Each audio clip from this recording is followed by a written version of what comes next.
Let's start at the very, very beginning. 25 years ago, you got hired to cast for this weird hybrid show that's never done anything like it before. How'd you approach casting the original Power Rangers? I was kind of incognito in the very beginning because there was also another casting director at that particular time, and I came on board, and so I did everything a little under the radar, and I started researching for talent, and the next thing you know is we had Jason David Frank, and then there was all the seasons to come after that. So it was little by little I became involved with the Power Rangers, and what a great company to work for, and what a history it has. Because they tried to put together the Power Rangers many years before that, and it just didn't hit, and then all of a sudden there was this one season that just took off, and it became what it is today. I mean, look at it in this auditorium. Yep. Yeah, all right. Let's go ahead now, and our next question is going to be, what is the most difficult part of casting this group of people? I can tell you the most difficult part for me is just what happened in the last month. And that's telling the people that they didn't get the job. And I will tell you that this year we did an international search. So we didn't just do LA like we normally do. We went nationwide. We went to London, we went to New Zealand, we went to Australia and Hong Kong, all over the world. Basically, we had submissions. Some came from Hong Kong, some came from all over the US, and we had such great candidates. And as my producer said during the final casting, because we narrow it down, what was there, Adam, over 5,000 submissions for Power Rangers this last season. And so you have all these wonderful people that are being filtered through, and you come to love so many of them. And then you have to narrow it down. So then it goes to 500, then it goes to 100, and then it goes to 50. And I only had 4 Rangers this year, 2 evil characters, and then the comedy duo. So there weren't that many spots to fill. And at the end, as my producer said, everyone was a winner that made it to even the last couple hundred, or those that submitted online and were asked to do the reads. I mean, everybody was a winner.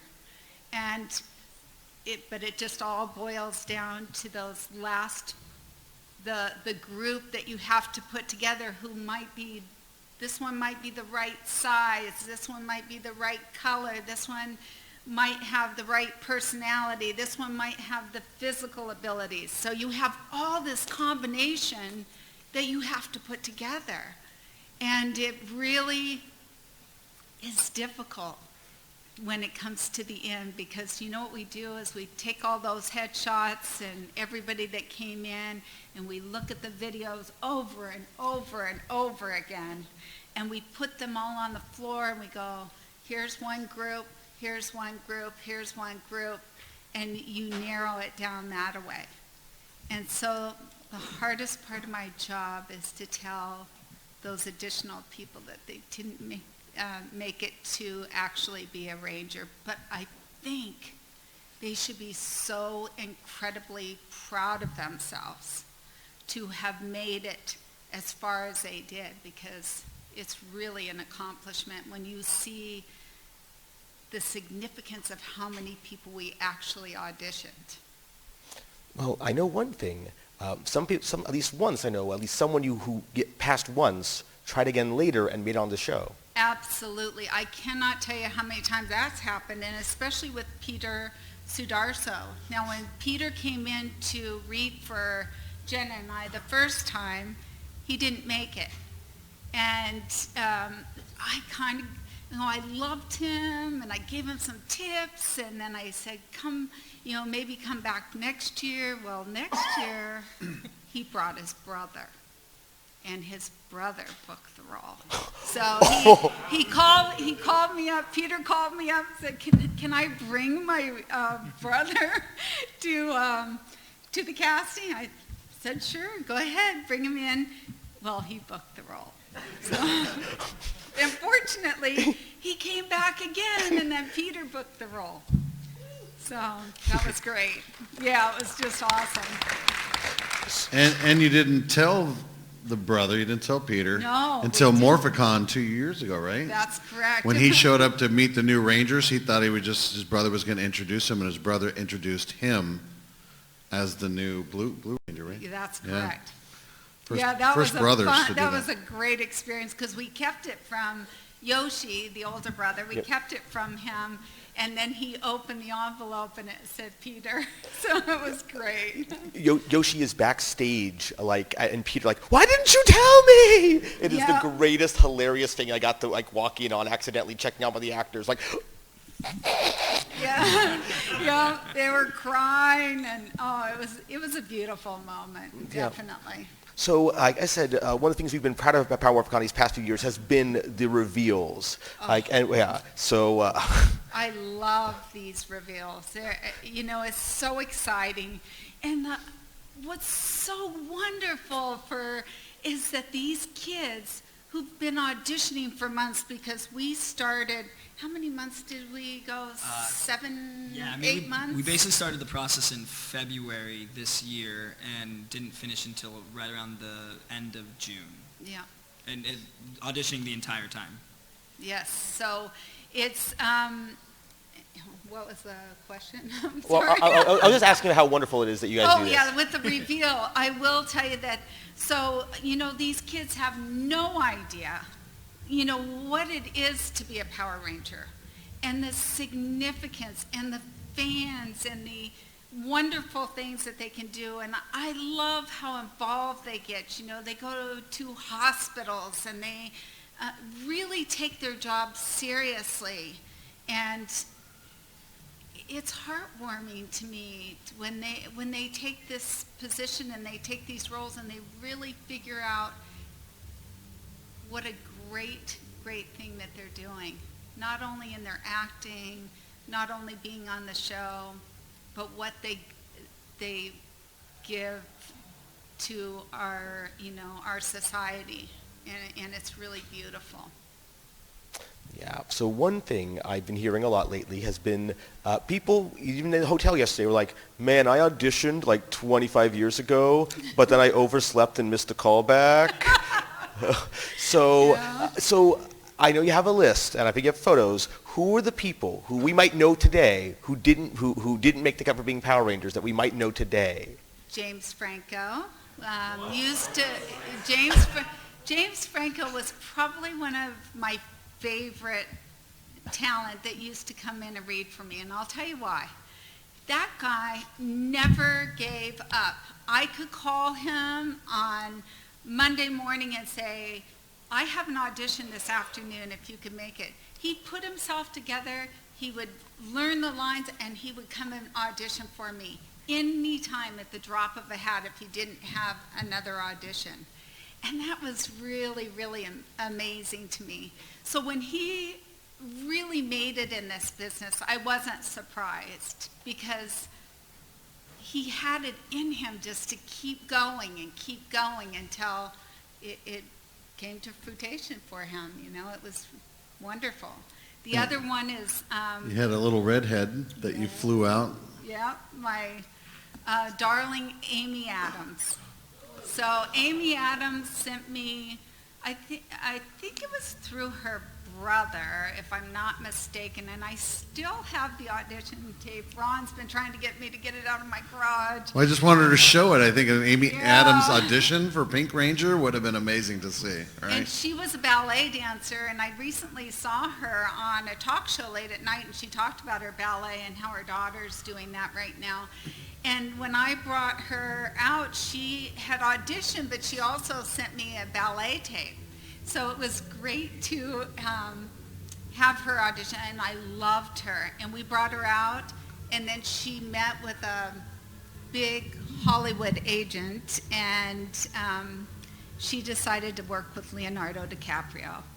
So I lost her. But that's okay. She went on to some really wonderful things. So. Right. The other thing that you have been famous for and groundbreaking in this industry has been your diverse casting. Like today, we expect level of diversity, but 25 years ago, Power Rangers has consistently been a very diverse show, getting people from all parts of the world, all the ethnic backgrounds. So how do you do that? How would you make that happen? When I put out a breakdown through the breakdown services in LA that goes to all the agents, I look for all ethnicities. And, and I usually look for 17 to 21. Sometimes I've gone a little higher, sometimes I've gone a little lower. You just never know from season to season. Like this year, we were open to doing 17, maybe even 16. Which was nice for us because I was like, yes, I get to go a little bit younger on the group. But that's true. We look for all, we want our audience to relate to our Rangers. So we do try to do a combination of different ethnicities. Uh-oh, we have ourselves a special guest here. Here comes my producer. Everyone, Judd Chip Lynn. The man who has written more episodes of Power Rangers than anyone else ever. Producer of some of the best seasons ever, and an amazing guy. Chip Lynn. I'm not her producer, I'm her friend. I got to tell you, this guy has been with me with the casting from the very beginning. And we were the only one with offices, I think, in that one building in Valencia when we used to cast there many, many years ago. So it was great because we just go from our office right into the casting office and audition people all day. Yep, it was great. It was fun. All right. So we had so many great experiences. So let's break it down for the non-actors here, because I think, show of hands, who here would like to be a Power Ranger one day? That's what I figured. Okay, so let's pull back the curtain a little bit. What do you put them through? What did he put these would-be Power Ranger actors through for their auditions? Well, when they first come in, they read a script. We have a 2 to 3 page script that they would read, and that's your initial interview, is that. The second one that you come for, you show me some of your physical abilities. A lot of times people will send me not only their headshots, but they'll also send me a demonstration of their physical abilities. And that's very nice to have. So that, because this particular year, all the other seasons, it wasn't as necessary for martial arts. This particular season, we did decide that we wanted to go a little bit further and have some type of dance, martial arts, gymnastics, any of those type of physical skills. So we added a little bit of a different dimension. All right. And when they make it to the final, like the callbacks, we actually have a big room where they can show us their skills. So what's the one thing you look for in making a Power Ranger? What is the one quality that you find in them that's most important? You know what I've always said is, first off is personality.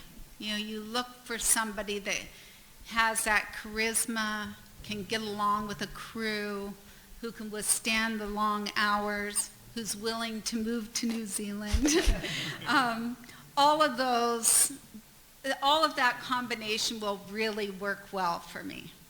All right. And then I used to call it like the 4 A's of acting. So you would have your attitude, your appearance, your athletic abilities, and I Can't remember the last one.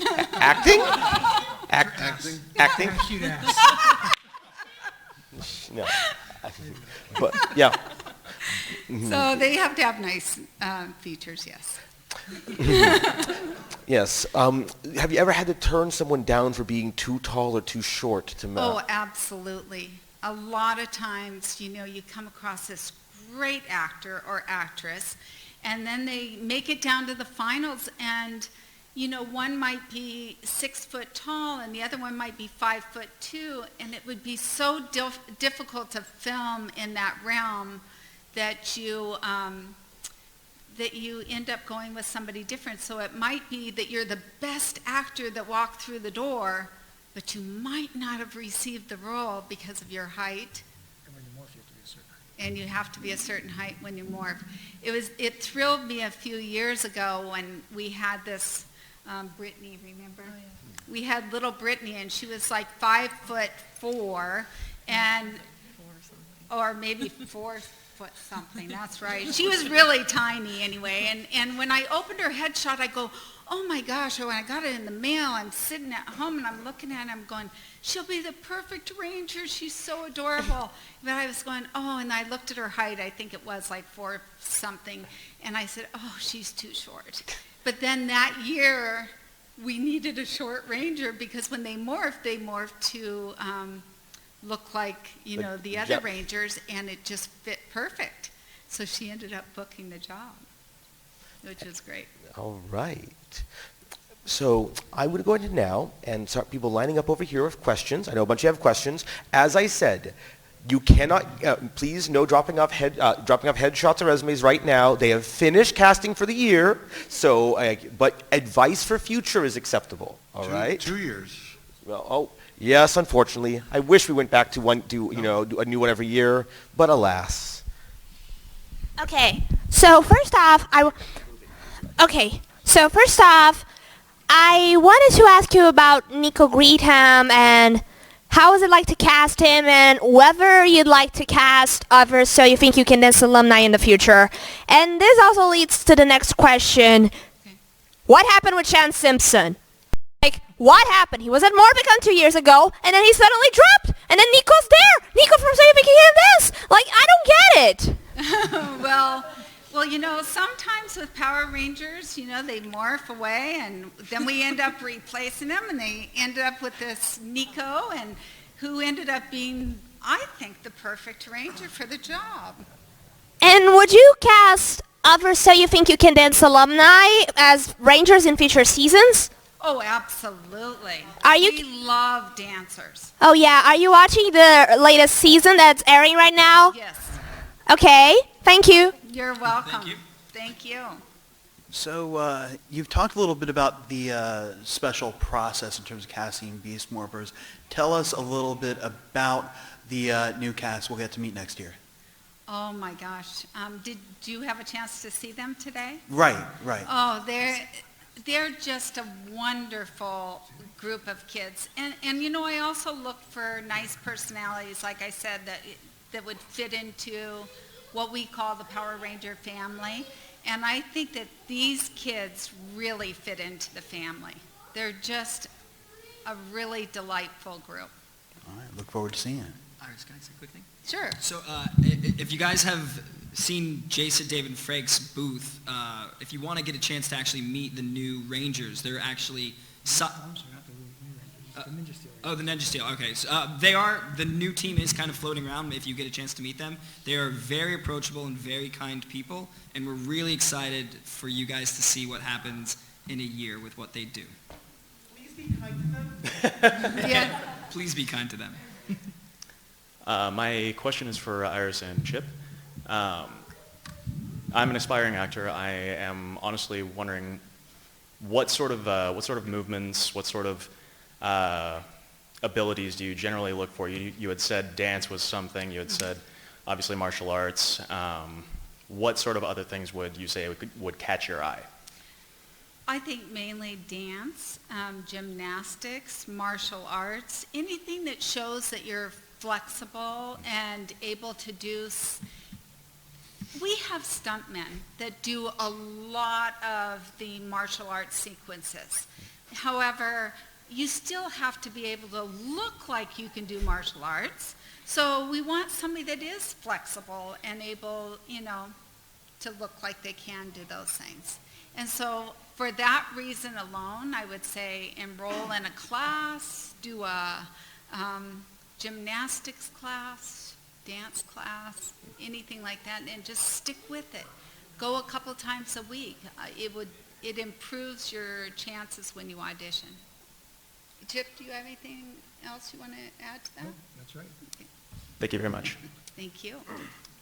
Hi, my name is Lincoln. I'm from Melbourne. Anyway, I have a question for Chip and Iris. I'm an aspiring screenwriter myself, and I was wondering if during the casting process, do you create the character first and then cast someone, or is it the other way around? Chip, I'm going to leave that one to you. We always develop the season overall, and then we have to, we have to look at the Sentai footage, and we have to figure out how we might be able to adapt those characters. And once we do that, so we've written out all the characters. We have to make sure they're different, because if characters overlap one another too much, you may as well just have the same character, right?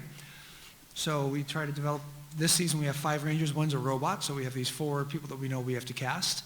And we know that some have to be guys and some have to be girls. And we know approximately their heights. And so for instance, let's say that, one season maybe you have somebody who is going to be totally straight-laced and disciplined. Well, you probably don't go with a really lanky, crazy-looking dude with crazy hair because he doesn't look super disciplined, right? So really, we develop the season, then we develop the characters, then I give them to this team, and they look across it and they kind of get a good sense, and then we talk about it and say, that straight-laced character should look something like this. Now, we don't decide on the ethnicity, because it could be that it's somebody who's Asian or white, or it doesn't matter what the color is for each one of the characters, but the look, can be slightly different no matter what. But we always develop the characters before we come up with the Rangers. Now, there's another role that is not the Rangers, and those are like our comedians, for instance. Did you guys all get to meet Chris and Caleb back there? Chris and Caleb, can you guys stand up? Stand up, stand up. Stand up, stand up, stand up. Oh, yay.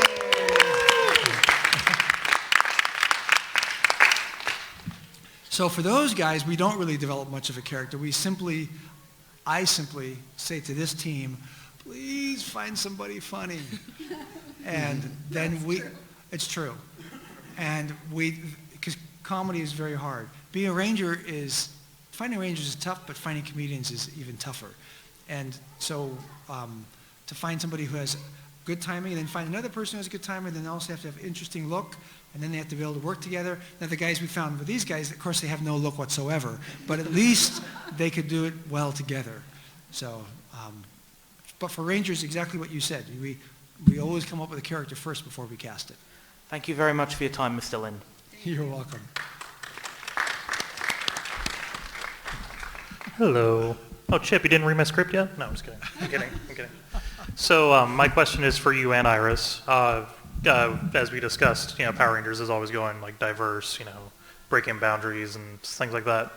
Have you ever thought of or come close to casting a ranger with a disability, or writing a great character with a disability, like R.J. Seiler in the movie? He was autistic, but his character was autistic, but R.J. Seiler wasn't.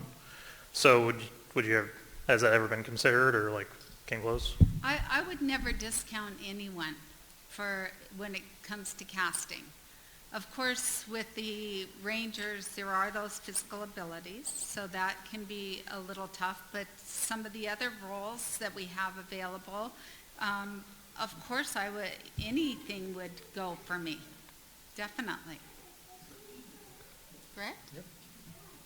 Thank you both. Thank you. Hi. Hello.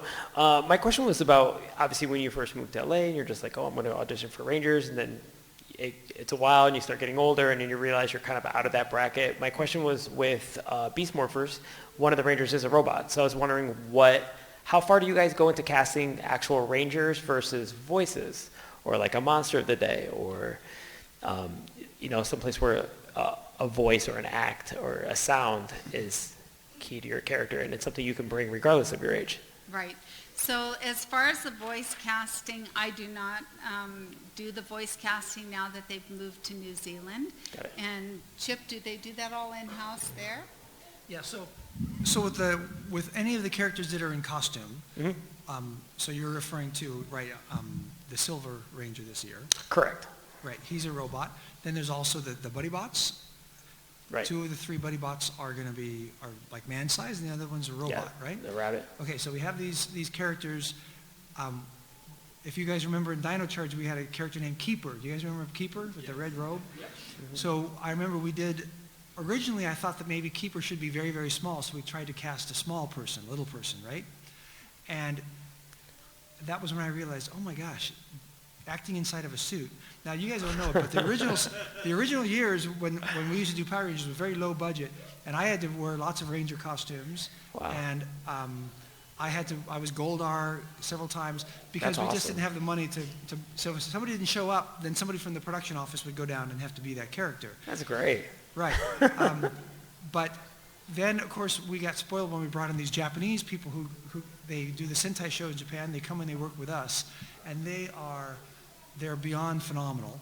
And suddenly I realized how embarrassing my performance was as a Ranger and as Goldar, because these guys really know what they're doing. You take it for granted, the kind of things they know. So when we had to cast for Keeper, we realized, oh my gosh, this is really tough. These people just don't know how to be like a natural being inside of a suit.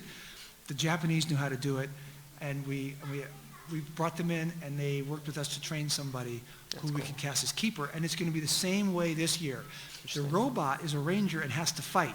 Right. So that will not just be a person wearing a suit. That's going to have to be a stuntman. But the stuntman, when they talk, they have a line, and they'll like use their hands and stuff. What do you mean this? And da, da, da, da, and they are very, very animated. And so even if you turn off the sound, you can understand what they're Right. trying to say, right? Exactly. And that doesn't happen by accident. They have a lot of training. And with the Rangers too, they put on the helmet, and you see the stuntmen in those suits. And I'm sorry if I'm ruining it for anybody, but those are stuntmen in the suits. What? But they do wonderful things with their body and movements, and because otherwise, if you have on the screen 5 Rangers with helmets and you hear a voice talking, you have no idea who is talking. Right. We have that problem in editing all the time. You have to be somebody has to be moving and has to be gesturing in order for you to understand what's going on. And so it's a good question you ask, which is how to cast these people, and it's really trouble. If it's a stuntman, it's relatively simple because they're trained at it. But if it's just somebody coming in to be a character, it's really tough. And the director has to say to them, I want you to move your hands like this, or I want you to nod yes, or whatever. You have to direct them the same way you do an actor. And then the voices are completely separate. The voices go and they watch the picture and they do different voices for us, and I sit in the room with some people and we choose which ones we like. It's fascinating. It is fascinating. It's Yeah, really it's cool. kind of cool, huh? And thank you for your time and all your many years of work. I appreciate it. Yeah. Thank you.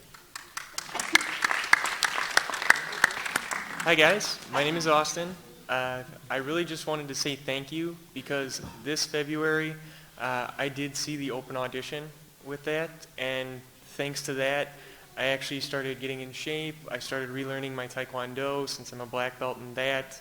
And even though I didn't get past that initial process, I wanted to thank you for the major change that it brought in my life. I was glad that my manager, Richard Delancey, ended up putting it through for me. So, yeah, so I look forward to the next few years, and I hope to keep coming back to try for you guys then. Great, I hope so too. Thank you. Thank you, Oscar. Hi guys, my name is Austin as well, and I want to thank you as well for giving me the chance to audition, Iris, for giving me the chance to audition before you even publicly announced the auditions were starting. My question, I was just curious, does theater experience or theater physicality translate well towards camera work for I you? love theater actors, by the way. She loves all actors. No, I do love theater actors. I think it really gives you an extra bump up, as far as the auditions, because you're working with children. So like Chip said, it's really nice, even if the sound is down, that you can notice what the person is saying or thinking. And in a theater actor, you see that. So Definitely. It's lovely. Thank you. Thank you. And thank you for your work, too. Thank you. While we're casting, every day I get emails from Iris. Oh, I found the most wonderful Blue Ranger. Wait till you see this person. I'm like, okay, great. The next day, wait, I found a better Blue Ranger. And look at this a Yellow Ranger. Oh, my God. And after like a month, I'm like, we can only cast one Blue Ranger. But she has like 15 favorites already. That's right.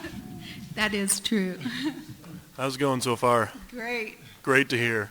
So my question for now is just, how do you tend to layer who you cast? Do you cast your Rangers first, then you go for the 6, then you get the villains, or do you just try to do the whole overall guys, cast them first?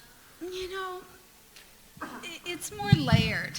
As far as usually we start with one and we say, okay, we have this one, so we're going to build on to that one.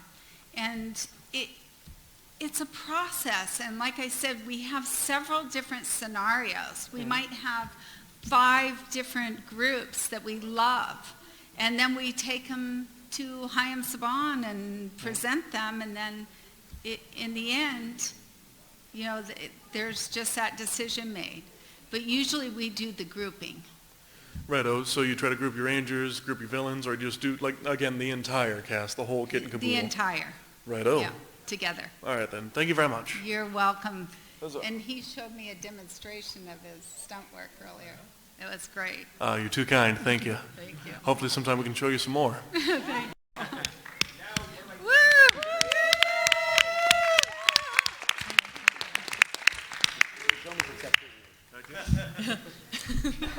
Well, who's this guy?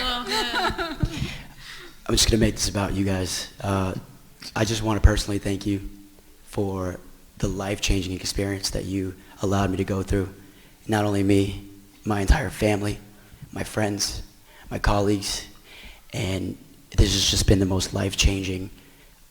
Life has an interesting way of happening, and you don't always think things are going to work out, but when you believe, anything is possible. That's what this show is all about, and teamwork, and finding your true self in this world. And so I just want to thank you for everything you've done for me, my family, and now all my new friends from the past 25 years of Power Rangers!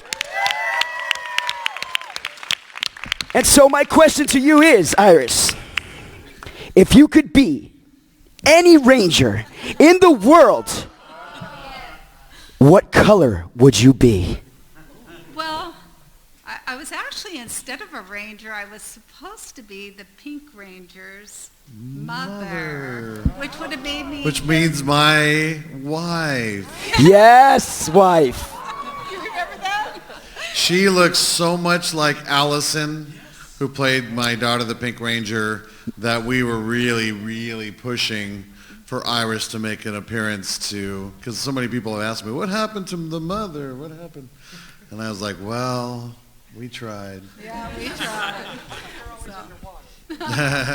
Well, once again, from the bottom of my heart, thank you and Jenna for changing my life. And like I said, it's just, I can't wait to see what the next 20 years holds. Congratulations, guys. Thank you so much. Thank you. We love you. And Hector, you made one of the biggest points is you have to believe. No matter what you do in life, you have to believe. And that's what lovely. What? Give it up! And Najee, I love him too. These are like my kids, These Rangers are really like my kids. I love them dearly. We love you too, guys. Well, thank you.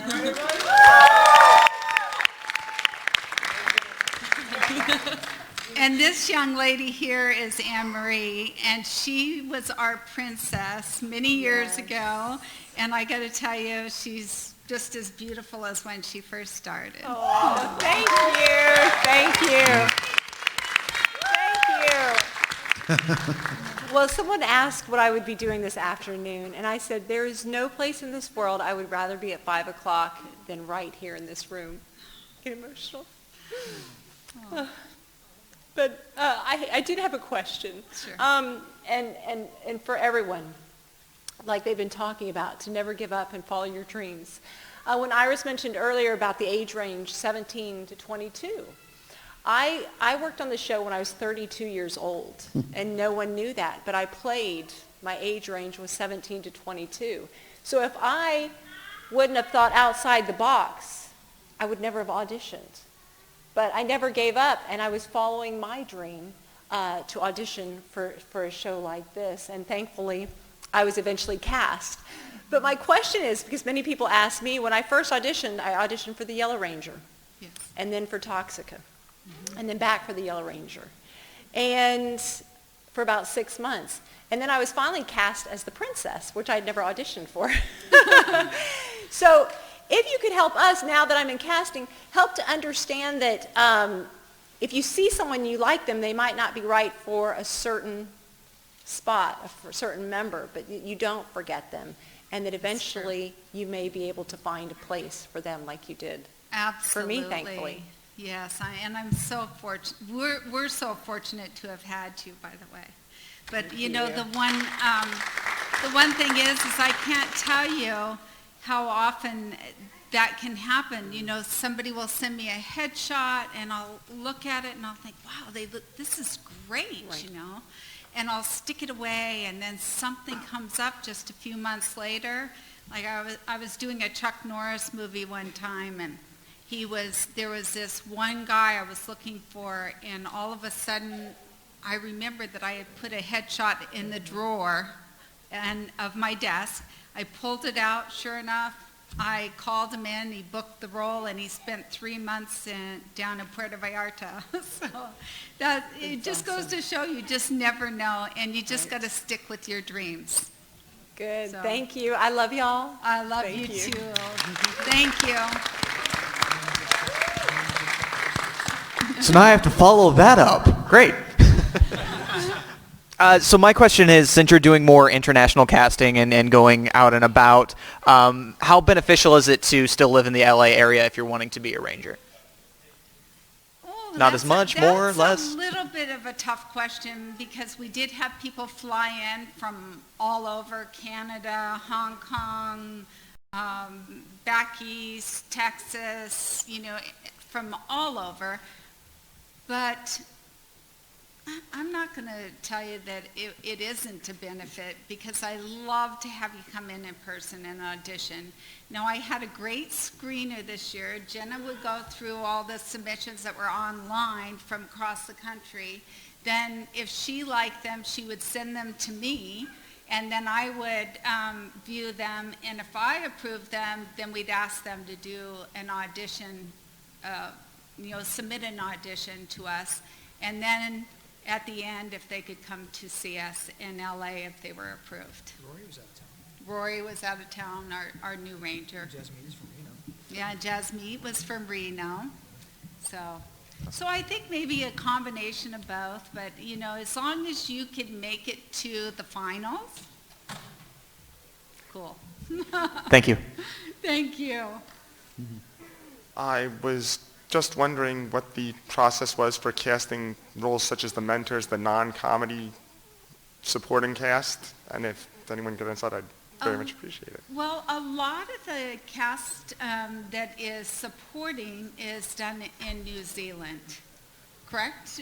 There is rarely anything that's cast here in LA for those particular roles. Thank you. Thank you. He's back. Hello again. My question is for anybody that is in casting. Okay. For these video submissions that we did for Beast Morphers, I sent one in. Mm-hmm. A lot of people had told me, communicate your personality. Mm-hmm. How would you suggest an actor or any sort of talent communicate that through the first 5-10 seconds that is supposed to catch your eye? I love it when somebody tells me about themselves and does have some personality. You know, that you have to figure, if I'm going to there has to be something within that first 10 seconds that's going to catch my attention, or Jenna's attention. and that when you, so show me your personality. Tell me what your dreams are, what you're looking to do in your life, and why you want to be a ranger. You know, anything that is outgoing, you know, because sometimes, you know, we've had people come in and just for an idea, like the physical demonstration, you'd say, can you give me a kick? And they literally will just do a little tiny, oh, come on, Adam, why don't you just demonstrate for us? Come on. So obviously this year we really need them to be physically adept. We really hope that you guys like the fighting scenes and what they do, because that's what we were casting for. So Power Rangers, right? Martial arts. Woo. Yeah. You can't even see my foot. Go, great representation. Go down there. Yeah, there.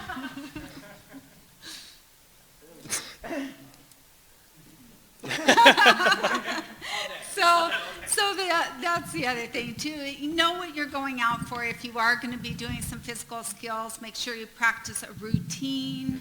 I love a short routine of some kicks, some stances, some roundhouse kicks, etc. Okay. Or dance. You can intertwine the dance in there too. Awesome. Thank you so much. You're welcome.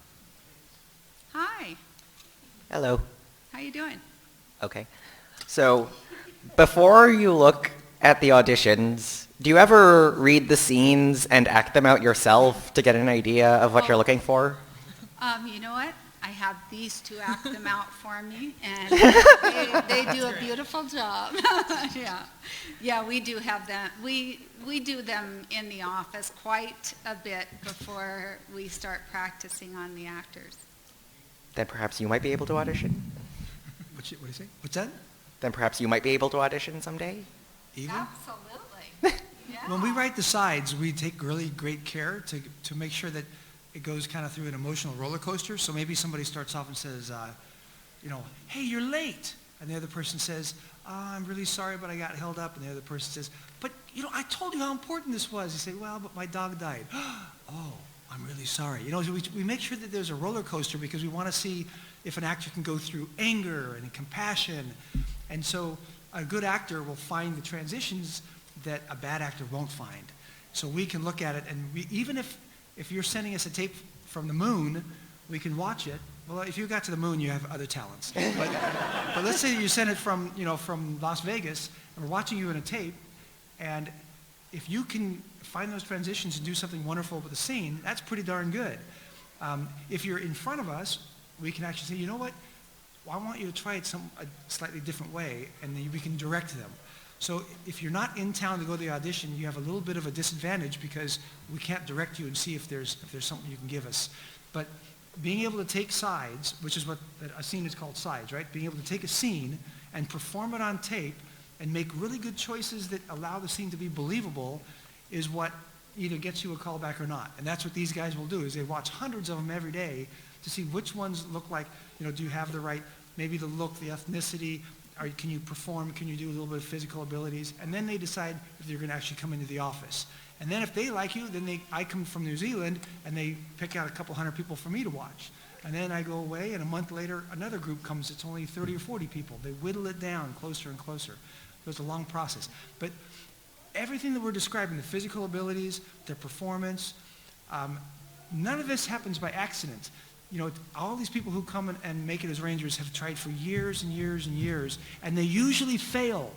They come in and people say to them, no, you're the wrong this, you're the wrong that sucked, I don't want to see. And there can be, producers can be very mean-spirited. They just say, no, out. Now, we try to be very kind, because that's the Ranger way, but nevertheless, it doesn't happen by accident. People come in because they've taken acting lessons for a long time. They've gone to auditions and learned how to audition for a long time. They've been taking martial arts classes or whatever for a long time. So if you're really interested in this kind of thing, it's not just you don't just wake up one day and become a Ranger. They work at it for a long, long time. And the same thing with her. She started off, have you ever heard of a show called Magnum PI? So there's a show called Magnum PI from like 30 years ago, and she used to work on that as in a lower position. And the same thing with me. When I worked on Power Rangers, I was a production manager. And slowly but surely you learn the tools it takes to do whatever it is you want to do. If you're in a creative endeavor, no matter what, it's a long path to get to where you are actually going to be chosen above other people to do it. So if you want it someday to be in that position, you got to be on that path, right? I know it's a really long-winded way of answering your question. Sorry about that. Thank you. Sure. All right. Or just Hi. let me answer. I'm good. First of all, thank you so much for bearing with me in social media. And hi, Adam. My question is, for the auditions, are you guys opposed to, fans auditioning and or social media influencers?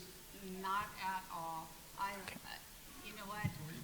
I know that this gentleman over here mentioned about I'm not auditioning, but I'll be honest with you. Today I was somewhere and I was like, wow, there goes a Power Ranger, So I'm like always auditioning. I see people that I love at a restaurant. I see somebody that sent me a note on Facebook, somebody that's emailed me, and of course I would be open to auditioning now. Awesome. If they have the right capabilities for this. Other casting people? Pardon me? Other casting people too? Yeah, every casting. No, but I'm saying we did a casting project together. We were casting the talent show down at LAX, remember, for 3 days. And I met Iris. I was casting for Disney at the time. And when she's looking for through everyone, I went up to her the last night and said, by the way, I do some acting on the side if you ever think. And she's like, well, why don't you come in tomorrow morning at 9 o'clock? Here's 2 pages. And then it was the next day, come back for callback tomorrow. And then 2 days later, I was Captain Mitchell. So that's awesome. She's looking everywhere, and not necessarily actors, just the people and their personalities and stuff. Cool. Awesome. Thank you so much. Okay. I just want to say thank you for allowing me to audition for you. 3 years ago, I started training with Kung Fu specifically because I wanted to become a Power Ranger. My question for you is, what has been your favorite season to cast? Lightspeed Rescue. I knew someone was going to ask me this question, but I'll be honest with you, I love every season that I cast. I really honestly do. And the one I'm looking forward to is the next season. Thank you. Thank you. And great demonstration, by the way.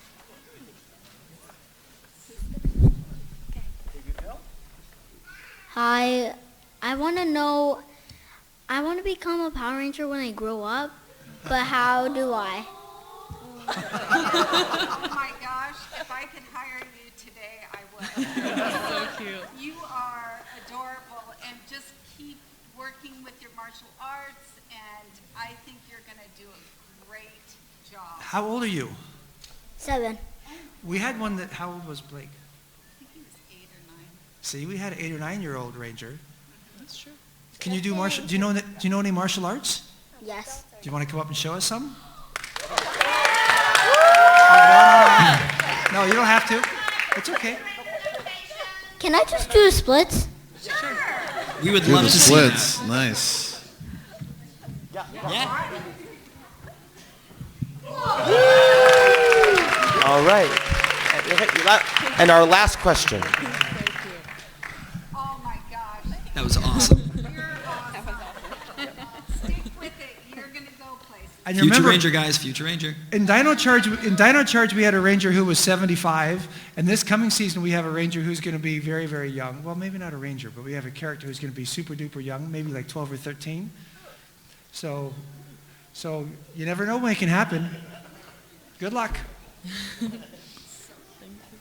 First of all, just thanks for coming. This is an amazing event. I'm glad you guys are doing a panel. It's really interesting to me. I'm interested in the industry in general. I want to do something more with editing, though. I'm not sure if it's the same kind of process to send in some kind of editing reel to you guys as it is like a casting reel. Editing. Can you answer that? What was the question? The editing, it's how do you get involved in the editing of the show? Well, these are all creative endeavors you're talking about, and even editing is a real art. I mean, there's plenty of technology behind it nowadays, but it's really an art. We have 3 or 4 editors, and they're really awesome. You have to start off very low on the totem pole, being an editor's assistant, and then eventually maybe we give you a scene to do, and then if you prove yourself there, you get another scene. But everybody wants to be an editor, because they're so important and they're so vital to the show being good. And on our show, it's really difficult because we have fight scenes, and fight scenes are tricky to edit.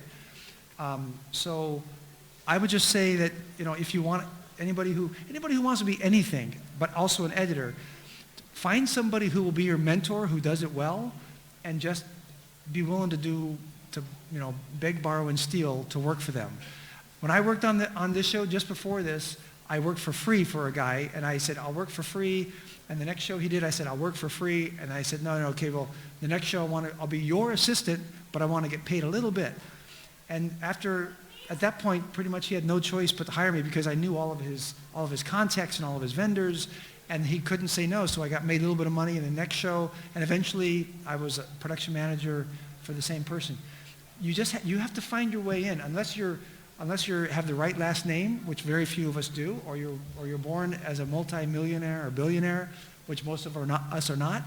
You have to wiggle your way in, you guys. You got to find somebody who's willing to teach you something and say, I'll work for you for free. I mean, I honestly believe that's probably the way, because then they have nothing to lose, right? I'll work for you for free, but you got to teach me how to do something. I don't want to just yell, quiet on the set. I want to learn something. And because people always ask me, how do I get into the film industry? I say, you got to be willing to work for free from someone who you think can teach you something, someone who you respect. And when you earn their respect, they'll bring you on the next show and they'll pay you something. And that's how you do it. And editors too, everything. Thank you. That's actually the best advice I've received so far. Thank you. Good luck. And just to let you know that along with that, with the Magnum PI series, when I first started, I was just Tom Selleck's assistant. Wow, and then I worked into casting. It was a tough job. All right. So sadly we are out of, show it, yeah. I just want to show you that this was really a nice accomplishment for me that I brought today. It was a Pop Star magazine from Lost Galaxy with Danny Slavin and Serena Vincent and all my wonderful group from the Lost Galaxy. So I wanted to share that with you. Best looking cast on TV. That was back in our day. Right. So everyone, we're sadly out of time. Let's give one big round of applause to our wonderful panelists here. Thank you. Yes. Iris Hampton. Without these people, Power Rangers would not be here in its current form. Let's give them one big round of applause.